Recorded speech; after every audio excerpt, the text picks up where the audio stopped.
1914 সালের 28 জুন বসনিয়ার রাজধানী সারাজেভোর এক সংকীর্ণ রাস্তায় দাঁড়িয়ে আছে বসনীয় এক তরুণ। যদিও সে ছিল সার্বিয়ার জাতীয়তাবাদী, তার নাম গ্যাভরিলো প্রিন্সিপ, বয়স মাত্র 19। হঠাৎ রাস্তার মোড়ে একটি কালো গাড়ি আসতে দেখা যায়। গাড়িতে বসে আছে অস্ট্রো হাঙ্গেরিয়ান সাম্রাজ্যের যুবরাজ আর্চডিউক ফার্ডিন্যান্ড এবং তার স্ত্রী সোফি। প্রিন্সিপের হাত কাঁপছে। সে তার কোটের পকেটে লুকোনো পিস্তলের হাতল টিপে ধরে। মুহূর্তের মধ্যে গুলির শব্দে উত্তাল হয়ে ওঠে বসনিয়ার রাজধানী সারাজেভো। অস্ট্রো হাঙ্গেরিয়ান যুবরাজ ও তার স্ত্রী মাটিতে লুটিয়ে পড়েন। এই হত্যাকাণ্ডই হয়ে ওঠে প্রথম বিশ্বযুদ্ধের সূচনা, একটি অগ্নিস্ফুলিঙ্গ যা পুরো ইউরোপকে গ্রাস করবে লেলিহান শিখায়। এই হত্যাকাণ্ডের পেছনে ছিল জটিল রাজনৈতিক কারণ।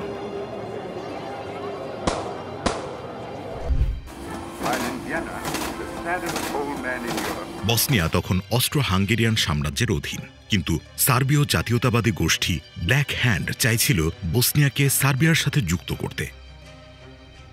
ফার্ডিন্যান্ডের মৃত্যু ছিল সার্বিয়ার পরিকল্পনার অংশ। অস্ট্রিয়া হাঙ্গেরিয়া এই হত্যাকাণ্ডের দায় সার্বিয়ার ওপর চাপায় এবং সার্বিয়াকে কঠোর শর্তাবলী সম্বলিত আল্টিমেটাম দেয়। সার্বিয়া অস্ট্রিয়ার বেশিরভাগ শর্ত মেনে নিলেও অস্ট্রো হাঙ্গেরিয়ানরা তাতে সন্তুষ্ট হয়নি।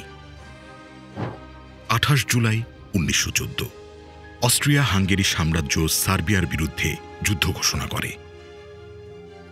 এর মধ্যে দিয়ে শুরু হয় এক ধারাবাহিক প্রতিশোধমূলক যুদ্ধের প্রক্রিয়া, যেখানে জড়িয়ে পড়ে ইউরোপের সমস্ত বড় শক্তি।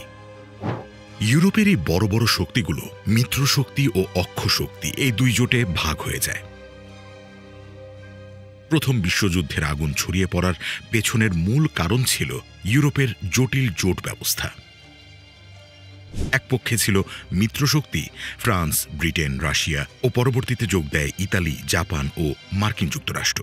অন্য পক্ষে অক্ষ শক্তি জার্মানি, অস্ট্রিয়া হাঙ্গেরি, অটোম্যান সাম্রাজ্য ও বুলগেরিয়া।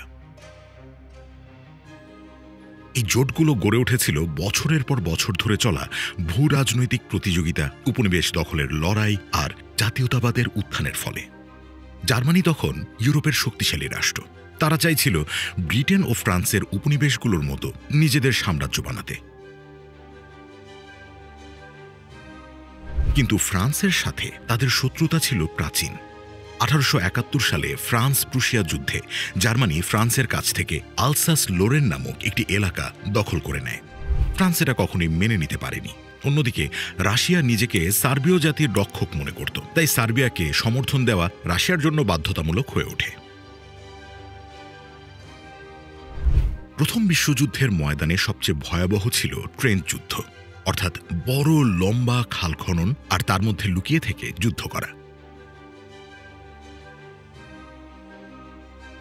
1914 সালের শরৎ ফ্রান্সের উত্তরে ফ্লান্ডার্সের মাঠ জুড়ে কাদা, বরফ আর রক্তের স্রোত। জার্মান ও ব্রিটিশ সৈন্যরা পরস্পরের বিরুদ্ধে খনন করা ট্রেঞ্চে বা পরিখায় আটকে আছে। ট্রেঞ্চের গভীরতা কখনো 10 ফুট, কাদায় ভরা মেঝে, পচে যাওয়া ইঁদুরের দেহ আর সৈন্যদের ক্লান্ত চোখ। উপর থেকে গুলি আর কামানের গোলা পড়ছে অবিরাম। নো ম্যানস ল্যান্ড, দুই শত্রু ট্রেঞ্চের মধ্যবর্তী এলাকা। সেখানে শুধু কাঁটাতারের বেড়া, ল্যান্ডমাইন আর মৃতদেহ। ট্রেঞ্চ যুদ্ধ ছিল প্রথম বিশ্বযুদ্ধের সবচেয়ে ভয়াবহ দিক। সৈন্যরা সপ্তাহের পর সপ্তাহ একই জায়গায় আটকে থাকত। ঠান্ডা, ভেজা কাপড়, খাবারের অভাবে অনেকে মারা যেত অসুস্থতায়। কখনো শত্রুর গোলা থেকে বাঁচতে তারা গর্ত খুঁড়ে মাটি চাপা দিত মৃত সঙ্গীর দেহ। সৈনিকদের চিঠিগুলোতে ফুটে উঠত হতাশা। মা, এখানে স্বর্গ নরক একাকার। প্রতিদিন মৃত্যু আমাদের সঙ্গী।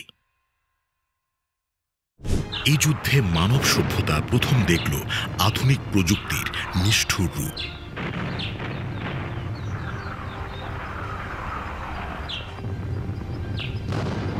1915 সালে ইপ্রেসের যুদ্ধে জার্মানি ক্লোরিন গ্যাস ব্যবহার করে। সৈন্যরা গ্যাস মাস্ক ছাড়া দম বন্ধ করে রাখতে পারত না। ফুসফুস পুড়ে মৃত্যু হতো যন্ত্রণাদায়ক। পরবর্তীতে মাস্টার্ড গ্যাস চালু হয়, যা ত্বক গলিয়ে দিত। 1916 সালে সোমের যুদ্ধে ব্রিটিশরা প্রথম ট্যাঙ্ক ব্যবহার করে। তবে প্রাথমিক ট্যাঙ্কগুলো ছিল ধীরগতি এবং অকার্যকর। অন্যদিকে আকাশে শুরু হয় বিমান যুদ্ধ।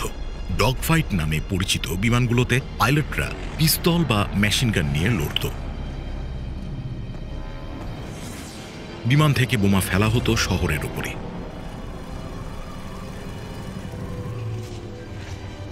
যুদ্ধের এই নতুন মাত্রা মানবতাকে শিখিয়েছিল প্রযুক্তি শুধু উন্নতি আনে না, ধ্বংসও ডেকে আনে। পশ্চিম রণাঙ্গনের পাশাপাশি পূর্বে রাশিয়া ও জার্মানির লড়াইও তীব্র হয়।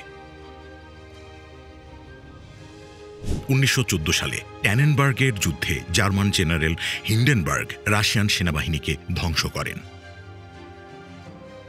রাশিয়ার সৈন্যরা অপ্রস্তুত, অস্ত্রশস্ত্রের অভাব আর নেতৃত্বের দুর্বলতায় পর্যুদস্ত। অটোম্যান সাম্রাজ্য, যেটা বর্তমানে তুরস্ক, জার্মানির পক্ষে যুদ্ধে যোগ দেয়। 1915 সালে গ্যালিপলির যুদ্ধে ব্রিটিশ ও অস্ট্রিয়ান সৈন্যরা ইস্তাম্বুল দখলের চেষ্টা করে ব্যর্থ হয়।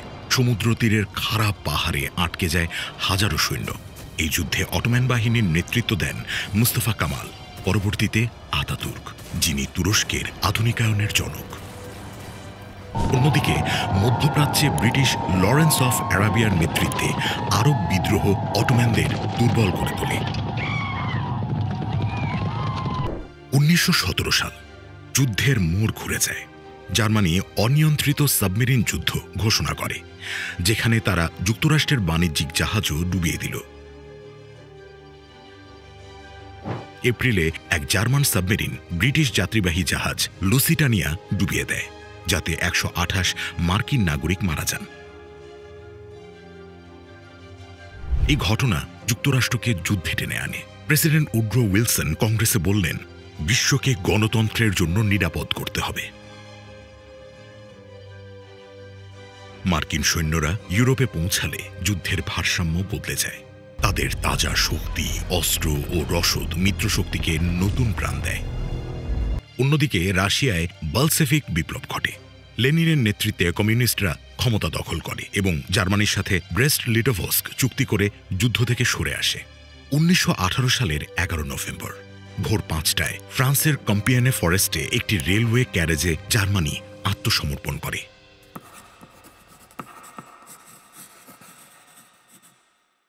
1918 সালের 11 নভেম্বর 11টায় যুদ্ধবিরতি কার্যকর হয়।